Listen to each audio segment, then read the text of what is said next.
Hi guys, samahan niyo ako mag-unboxing. Unpacking ng aking mga parcel. So, for today's parcel na na-receive ko sa aming bagong accommodation. Di ba nga? Ito ay from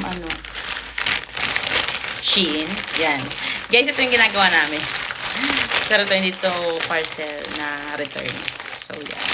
Pupuplatin mo yan. Mga accessories. So, for today's video, dahil nga tayo ay isang nail tech, yan. Di man tayo professional, pero alam natin sa sarili natin na marunong tayo at nagiging pera ang bawat gawa. So, ito ay nail drill. So, from Shein.